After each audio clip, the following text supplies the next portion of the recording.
Hello दोस्तों, स्वागत है आपका हमारे चैनल में। और आज मैं लेके आया हूँ एक नया वीडियो जिसमें हम जो हिंदी है उसमें जो computing fonts typing page layouts हैं, यानी कि ये वाला जो पार्ट है उसके कुछ क्वेश्चंस देखेंगे, इंपॉर्टेंट क्वेश्चन। तो आइए स्टार्ट करते हैं वीडियो को। पहला क्वेश्चन है हमारे पास कि यूनिकोड क्या है। ऑप्शन है एक हिंदी फॉन्ट, एक अंतर्राष्ट्रीय मानक जो विभिन्न भाषाओं की लिपियों को एनकोड करता है, एक प्रकार का सॉफ्टवेयर या फिर एक ऑपरेटिंग सिस्टम। तो जो यूनिकोड है हमारा वो क्या है, एक अंतर्राष्ट्रीय मानक जो विभिन्न भाषाओं की लिपियों को एनकोड करता है। अगला क्वेश्चन है हमारे पास कि यूनिकोड को अपनाने से हिंदी टाइपिंग में क्या सुविधा हुई है। ऑप्शन है इंटरनेट पर टेक्स्ट साझा करना आसान हुआ है, फॉन्ट की समस्याएं कम हुई हैं, अलग अलग ऑपरेटिंग सिस्टम पर संगतता बढ़ी है, या फिर उपरोक्त सभी। तो जो उसका राइट आंसर है वो है उपरोक्त सभी, यानी कि ये सब सुविधाएं हमको यूनिकोड को अपनाने से हुई है। अगला क्वेश्चन है कि हिंदी कंप्यूटिंग में ISC II का पूर्ण रूप क्या है। ऑप्शन है Indian script code for information interchange, India standard computer information interface, India system for computer and internet, या फिर information sharing code for Indian internet. तो जो उसका राइट आंसर है वो है Indian script code for information interchange. अगला question है हमारे पास कि हिंदी का मानक कीबोर्ड लेआउट क्या कहलाता है। ऑप्शन है कृतिदेव लेआउट, रेमिंगटन, इनस्क्रिप्ट, या फिर फोनेटेनिक लेआउट। तो जो हिंदी का मानक कीबोर्ड लेआउट है वो कहलाता है इनस्क्रिप्ट। अगला क्वेश्चन है हमारे पास कि देवनागरी लिपि में कैरेक्टर को दर्शाने के लिए यूनिकोड में कितने बिट्स का उपयोग किया जाता है। ऑप्शन है 4 बिट, 8 बिट, 16 बिट, या फिर 32 बिट। तो जो उसका राइट आंसर है वो है 16 बिट। अगला क्वेश्चन है हमारे पास कि वह सॉफ्टवेयर जो टाइप किए गए शब्दों की वर्तनी की जांच करता है क्या कहलाता है। ऑप्शन है spell checker, thesaurus, grammar checker, या फिर ट्रांसलेटर। तो जो उसका राइट आंसर है वो है स्पेल चेकर। अगला क्वेश्चन है कि वह प्रक्रिया जिसमें एक भाषा के टेक्स्ट को स्वचालित रूप से दूसरी भाषा में बदला जाता है वो क्या कहलाता है। ऑप्शन है speech recognition, machine translation, optical character recognition, या फिर वेब पब्लिशिंग। तो जो उसका राइट आंसर है वो है मशीन ट्रांसलेशन।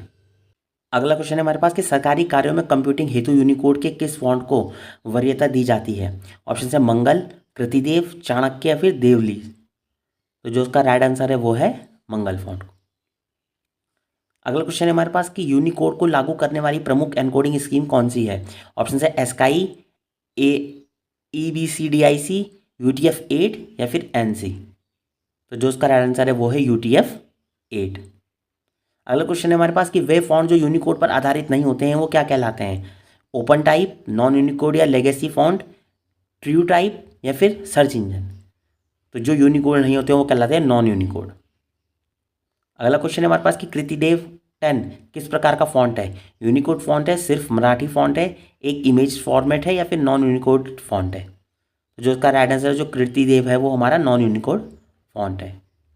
अगला क्वेश्चन है हमारे पास कि फॉन्ट के साइज को मापने की इकाई क्या है। ऑप्शन है इंच, सेंटीमीटर, पॉइंट्स, या फिर पिक्सल। तो जो इसका राइट आंसर है वो है पॉइंट। अगला क्वेश्चन है हमारे पास कि किसी टेक्स्ट को मोटा यानी कि बोल्ड करने के लिए MS वर्ड में किस शॉर्टकट कुंजी का उपयोग किया जाता है। ऑप्शन है Ctrl+B, Ctrl+I, Ctrl+U, और Ctrl+S। तो जो इसका राइट आंसर है वो है Ctrl+B, यानी कि Ctrl+B से हम किसी भी टेक्स्ट को बोल्ड कर सकते हैं, यानी कि काला ब्लैक मोटा कर सकते हैं। Ctrl+I से हम किसी भी टेक्स्ट को इटैलिक कर सकते हैं। Ctrl+U से हम किसी भी टेक्स्ट को अंडरलाइन कर सकते हैं। और Ctrl+S से हम किसी भी डॉक्यूमेंट को जो ओपन है उसको हम सेव कर सकते हैं Ctrl+S से। अगला क्वेश्चन है हमारे पास कि सबस्क्रिप्ट फॉन्ट फॉर्मेटिंग का उदाहरण कौन सा है। ऑप्शन है H2O, H²O, H²O², या फिर H2O2। तो जो सब स्क्रिप्ट फॉन्ट है उसकी फॉर्मेटिंग का उदाहरण जो है वो है हमारा, जिसमें हम H2 जिसमें 2 नीचे आता है उसको हम सबस्क्रिप्ट फॉन्ट का उदाहरण ये है हमारा। अगला क्वेश्चन है हमारे पास कि MS वर्ड में फॉन्ट डायलॉग बॉक्स को खोलने की शॉर्टकट कुंजी क्या है। ऑप्शन है हमारे पास Ctrl+F, Ctrl+Alt+F, Ctrl+D, या फिर Ctrl+Shift+P। तो जो इसका राइट आंसर है वो है Ctrl+D से। अगला क्वेश्चन है हमारे पास कि वे फॉन्ट जिनमें रेखाओं के छोटे स्ट्रोक्स होते हैं क्या कहलाते हैं। Serif font, sans serif font, decorative font, या फिर स्क्रिप्ट फॉन्ट। तो जो इसका राइट आंसर है वो है सेरिफ फॉन्ट। अगला क्वेश्चन है हमारे पास कि वह फॉन्ट जिसमें किसी विशेष कैरेक्टर के लिए अतिरिक्त डिजाइन या स्टाइल उपलब्ध होता है वह क्या क्या कहलाता है। ऑप्शन है open type, bitmap, post script या फिर वेब फॉन्ट। तो जो उसका राइट आंसर है वो है ओपन टाइप। अगला क्वेश्चन है हमारे पास कि किसी टेक्स्ट को तिरछा करने के लिए कौन सी कुंजी प्रयोग होती है। ऑप्शन है control B, control I, control U, फिर कंट्रोल ए। तो जो उसका राइट आंसर है वो है कंट्रोल आई।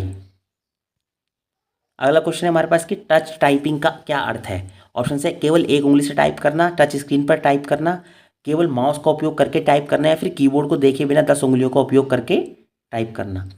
तो टच टाइपिंग का मतलब होता है कि कीबोर्ड को देखे बिना 10 उंगलियों का उपयोग करके टाइप करना। अगला क्वेश्चन है कि इनस्क्रिप्ट कीबोर्ड किस सिद्धांत पर आधारित है। ऑप्शन है वर्णमाला क्रम, फोनेटिक, देवनागरी वर्णों का वैज्ञानिक प्लेसमेंट, या फिर केवल अंग्रेजी कीबोर्ड। तो जो इनस्क्रिप्ट कीबोर्ड है वो देवनागरी वर्णों का वैज्ञानिक प्लेसमेंट इस सिद्धांत पर आधारित है। अगला क्वेश्चन है कि रेमिंगटन लेआउट को किस नाम से भी जाना जाता है।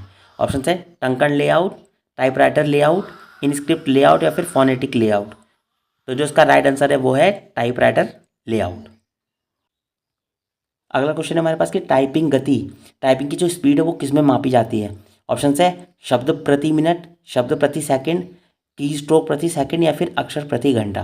तो जो उसका राइट आंसर है वो है वर्ड पर मिनट जिसे बोलते हैं, इनकी शब्द प्रति मिनट।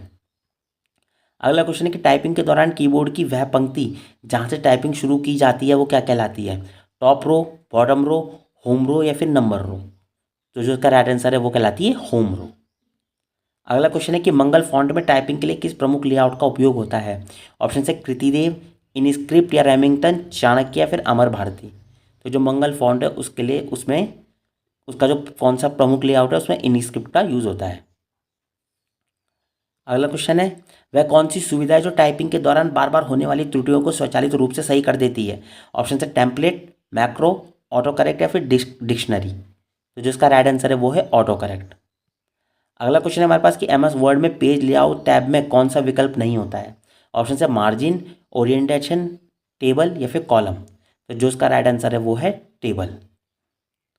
अगला क्वेश्चन है हमारे पास कि ओरिएंटेशन के कितने मुख्य प्रकार होते हैं, 1, 2, 3, या फिर 4। तो जो इसका राइट आंसर है वो है 2 प्रकार होते हैं। कौन कौन से होते हैं, एक तो पोर्ट्रेट और एक लैंडस्केप। अगला क्वेश्चन है कि पेज का वह खाली हिस्सा जो टेक्स्ट और किनारे के बीच होता है वो क्या कहलाता है। हेडर, फुटर, इंडेंट, या फिर मार्जिन। तो जो इसका राइट आंसर है वो है मार्जिन। तो दोस्तों इससे कुछ क्वेश्चंस हमारे Hindi, computing, font, typing, page layout के ऊपर। तो अगर आपको ये वीडियो पसंद आई हो तो आप इसे लाइक सब्सक्राइब जरूर कीजिएगा, और मिलते हैं तब तक के लिए नेक्स्ट वीडियो में। तब तक के लिए बाय बाय।